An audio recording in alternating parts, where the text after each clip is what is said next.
Welcome to the YHS College and Career Center 2018 Prospective Student Athlete Web Series. In this video, we discuss eligibility and recruitment, frequently asked questions for NAIA. My guest today is Bob Halberg from St. Xavier University. Bob is the athletic director and head women's basketball coach. St. Xavier represents NAIA and is a member of the Chicagoland Collegiate Athletic Conference. Bob, thank you for joining me today. You're welcome. Our goal today is to cover frequently asked questions to aid prospective YHS student athletes throughout the recruitment process. We will not answer every question in our 30 minutes together, but hopefully after viewing this video, our viewers will have the necessary information to continue the process and know who to reach out with their questions. So let's get started, Bob. Question 1.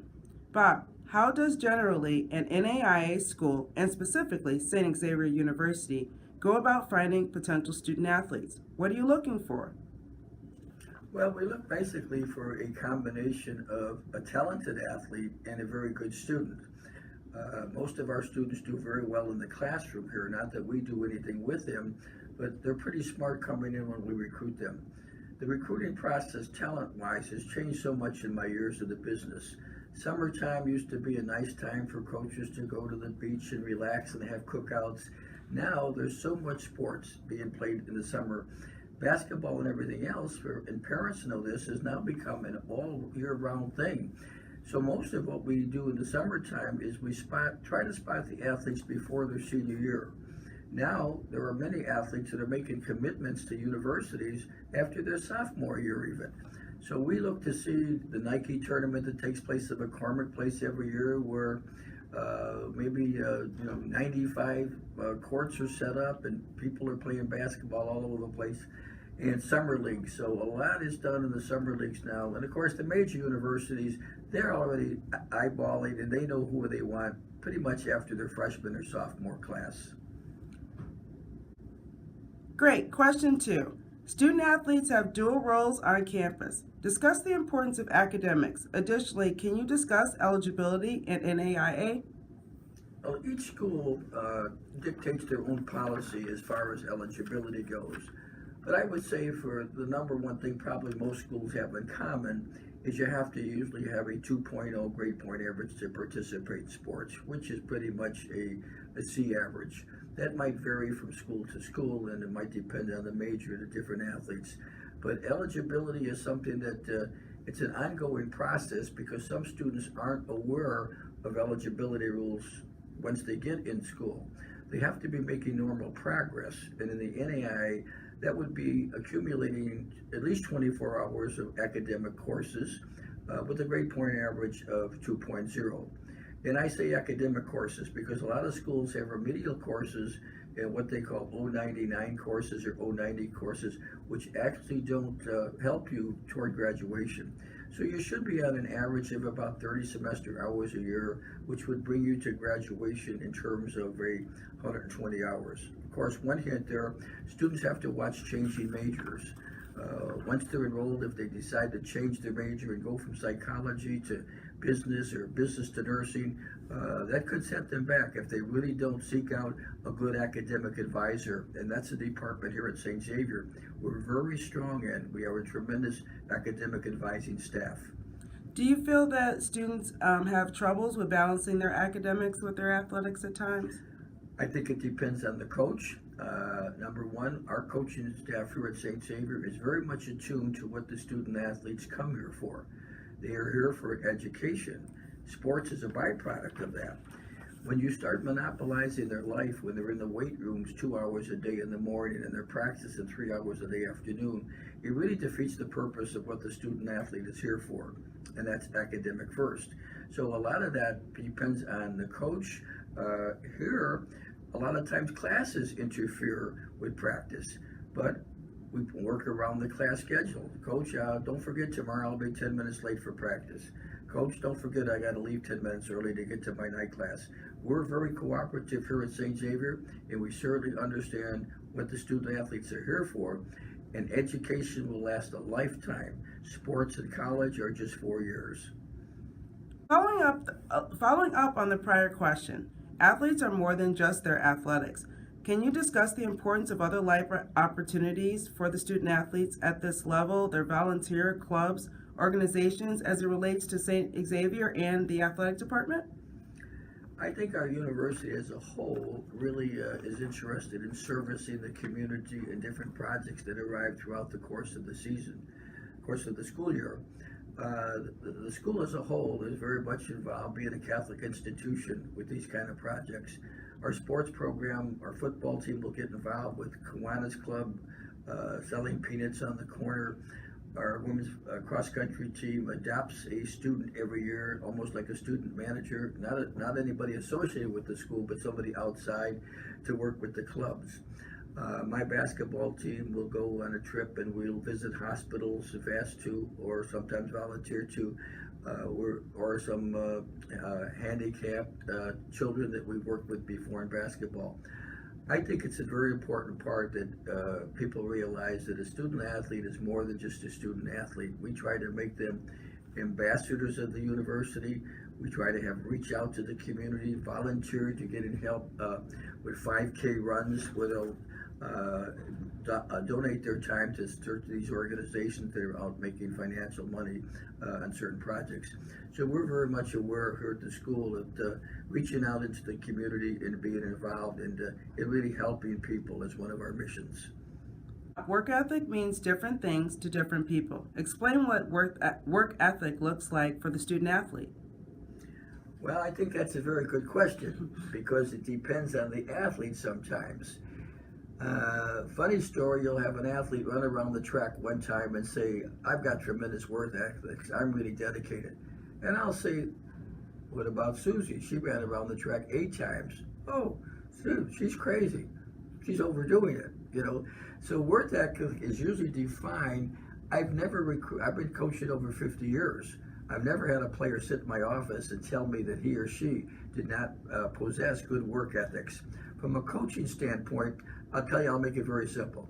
If you have good work ethics, you're working out on your own without the coach being in the presence. Many student athletes will do exactly what you tell them to do if you ask them. Work ethics extends beyond your normal practice time. Are you in the weight room in the morning when you don't have to be there? Are you on the track when you don't have to be there? Are you working on your jump shot if you haven't been hitting at practice? You're down in the gym all by yourself. We're very successful at St. Xavier University in all sports. We run a very broad program, and we're successful in a lot of sports because our athletes many times are truly dedicated. You must put in the time and the commitment to be good. Many times a student athlete will want a job handed to them without the work ethics. And I tell them, you have some control over your own destiny. The harder you work, the more successful you're going to be. So a person with really solid work ethics is putting the time in when they don't really have to be there. Social media can be a wonderful recruiting tool. Let's discuss the pros and cons for student athletes and how do you use social media in your recruiting? I'm probably a eye contact person in my recruiting. I don't think I've ever recruited a player that I haven't visually sat in the gym and looked at and watched play. That's your best evaluation. Social media, it's really hard to recruit somebody off social media. Everybody that sends me the information over email or over texting, we can all describe themselves as a fantastic, talented player. However, the player can't make that decision, the coach has to. And social media nowadays, because of my age and still working out of yellow folders on my desk, I know coaches that are text messaging, Instagram, Twitter, they do it all, they recruit over there. Another advantage we have at our school is we're in Chicago. So it's not hard for me to get into a car, drive to Yorkville, drive to Madison, Wisconsin, which is a 2-hour ride for us. That's a lot different than a coach that's stuck in a little town in the middle of nowhere. He's going to rely much more on your videotapes and your Instagram and your photos than any other kind of coach. But still, no matter how much a coach has been in the business, there's no better evaluation than watching a kid play in person. Second best thing again is tapes. But we just don't recruit kids mainly because they send us a email, because you get too many of those a day to answer them all. I used to try to answer the emails, being a nice guy. You get 10 a day, 100 a week, no longer can you answer all the emails that you get on social media. Absolutely. If a student athlete was on your recruiting list, how would social media play in you potentially not recruiting that student? Do you, as an institution or an athletic department, look at students' social media tools for those types of things? Well, we just had a guest speaker come in last week and talk about that very issue. And the people who are really knowledgeable of this, yes, there are some that are going in and they can find those tweets. They can find the tweets. They can find the text messages. You think these things are all invisible and nobody can find them. A lot of the sophisticated Division I programs that invest a lot of money in a student athlete, they're becoming like an HR person at a business. HR, once you apply for a job, they'll have people that go in and really look at that social media. And sometimes your bad tweets come back to haunt you. It's been proven by Mike Kopech from the Chicago White Sox. Something he did in high school became very controversial. We had a student athlete here lost his job over, it was a very good job, over something he tweeted when he was living in the residence hall 3 years ago. Because of a vengeance factor, somebody didn't like the position he got, came up with the tweet which had bad information on it. It cost him his job. I always say, be very careful what you put out of social media, because it's somewhere. And somebody said to me one time, Coach, that's not me. That's not really me. Yes, it is. It's the picture you painted of yourself on social media that can come back to haunt you. Never put anything out there that you wouldn't want your children some year to see, your grandma to see, or any employer to see. Be very careful. It's not as private as you think it is. So yes, coaches who invest scholarship money will try to find what type of person you are on social media. They'll find your Facebook page and see what's on there. Parents and students often have questions about reaching out to athletic departments and coaches. What are the proper steps to calling, texting, and emailing for both the student and the institution? Well, first of all, I'd like to say that parents and student athletes have to understand that just because you played basketball, football, track, swam in high school does not necessarily mean there's a position for you to be able to do that in college. We all know there are many more high schools in the state of Illinois than there are colleges. What's changed in the recruiting process is simply computers, all right? I can't answer all the texts I get and the emails that I get. And sometimes the people forget to change the title so you know that they're multi-texting or emailing. Dear Doug, I always wanted to play at St. Xavier University. No, I'm Bob. Doug is the coach at Olivet Nazarene. You forgot to change the title on the top, okay? Texting. I've had to learn how to text. Being an old timer, it was hard for me to work on a cell phone. I find that the girls don't answer my calls anymore, but if I text them, they'll send me right back, you know? So sometimes if I'm a parent recruiting a coach nowadays, is a lot of coaches would like to answer your emails, but don't have the time when you're getting 10 a day. And most coaches do not recruit players unless they've seen them play, especially at the Division I level. If you're interested in the Division I, you're not going to get any kind of Division I offer if the coach hasn't seen you play. Game tapes are nice, films are nice. Make sure you pick out good games. I got a text one time, coach, or an email, or rather a tape one time when I was coaching men. It was 10 minutes of the guy dunking the basketball. He said, "What did you think of my video?" Well, I know you can dunk, but there was no other players on the floor. So you need to see yourself in a game situation against a good team. Highlight films don't usually work. If you take a highlight tape of yourself, you're taking out the best possible moment that you've had in sports. And that might have been against a bad team. The best thing to do if you're really interested in a school is to call that coach, ask him what he's looking for, or text him, or email, what are you looking for? My son is a running back, okay? They're not going to take your son or daughter just because you sent them a email. However, that will stimulate possibly enough interest to have one of their coaches go out and watch it play. The smaller NAIA schools that have no really large recruiting budget, it's really hard for me when I get emails from, California, Florida, and somebody wanting me to come out to the school and take a look at them. So depending on the level that you're at, those Division I coaches, those high-profile programs, they know what they're looking at. They're always looking at kids now. It's unbelievable. 8th grade, first year high school, second year high school. NAIA schools doesn't do us a tremendous ability to get a head start on a kid, because one call from an NCAA Division I school knocks us right out of the box.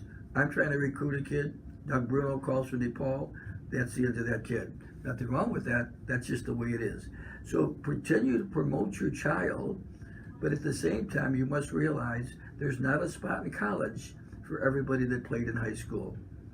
Do you expect the videotapes to come from the coaches, or is it okay for a student to send on their own behalf? Well, it doesn't make a lot of difference. There's a lot of pressure put on coaches right now, because coaches get blamed sometime if their player doesn't get recruited. All right? And coaches in college know what they're doing. If that person is good, we're going to recruit that kid. So sometimes they'll ask the coach, did you call the college coach? Did you send out a video on that kid? And the coach gets the blame for not promoting their child for a scholarship situation.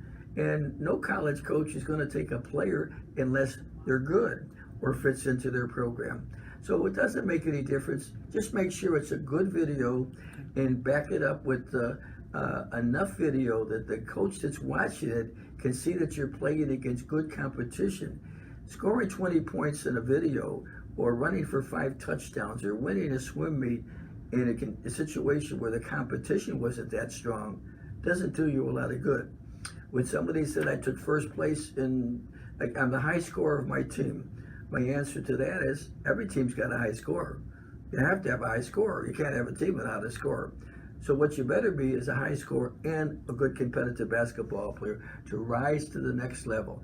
Division I, Division II, Division III, NAIA, you still got to be a talented player to get some scholarship help to play at that level. Lastly, getting on campus. Can you discuss the process of meeting coaches for unofficial and official visits in NAIA? Well, the NAIA has a tremendous recruiting advantage in that aspect, simply because we don't have anything such as a recruiting calendar, or we don't have anything such as official or unofficial visits. Why? It's hard enough to recruit against Division II and Division III that sometimes have much more scholarship money than you do. So in order to have a more fair playing field, the NAIA does not have a handbook as elaborate as the NCAA handbook. We are allowed to bring a person on campus anytime, and most of us don't have big budgets. We're going to invite multiple, kids out for visits. When I was coaching at UIC as a Division I coach, we would take the students to Michael Jordan's first steak. NAIA, you're operating on a cheeseburger and fries at McDonald's. So there's a tremendous difference between the two based upon the finances that your program has to recruit the student athlete. Division I schools have all kinds of calendars when the coaches can come out to watch you play. We don't have that. We can see a kid play any place, anytime, and we can have dialogue with parents on the site. When I was coaching Division I, you'd have a nice conversation with a parent on the phone. They'd come up to you at a game, and you'd say, I can't talk to you right now. I can't have face-to-face conversation at your son's athletic event. We don't have those rules. The recruiting rules are much easier on us because it's hard to recruit against the big boys at the smaller college level. With that conversation, what about the student who's going to be a 2-4 transfer, meaning coming from the junior colleges? Is there any specific tips you can give for that student? I would think that everybody would answer that question the same way in the recruiting process.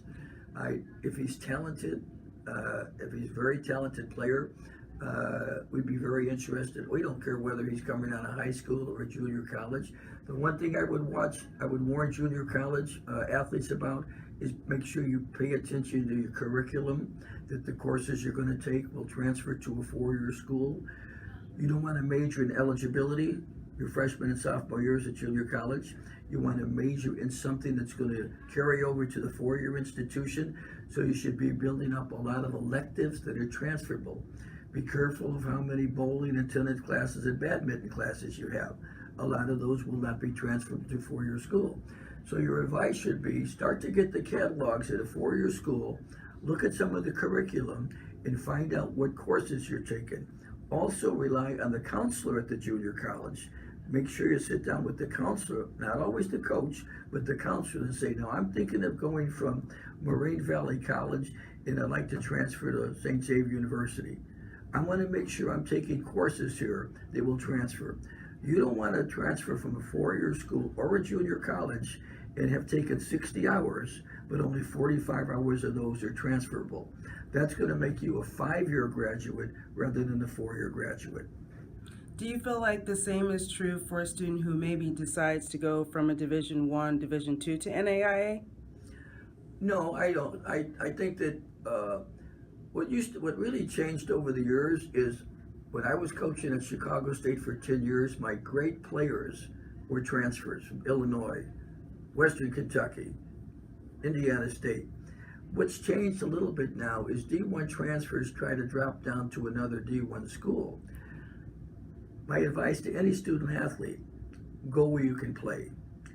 After 4 years, it doesn't make any difference if you were NAIA Division I, II, or III. If you selected the right school for yourself, it's better to be a star at a smaller school than never fulfill your athletic goals at a bigger school. So smaller schools love to see D1 transfers, because if they went D1 transfers, they were pretty talented to begin with, so you're getting a pretty good seasoned athlete when they come down to the NAIA level. Division II, Division III, we all love the people who transfer lower down because it means we're getting a good athlete. Awesome, great stuff. Bob, thank you so much for joining me today and giving such great information to our student athletes. Have a great season. Good luck to you and all the parents and student athletes at Yorkville High School. Thank you.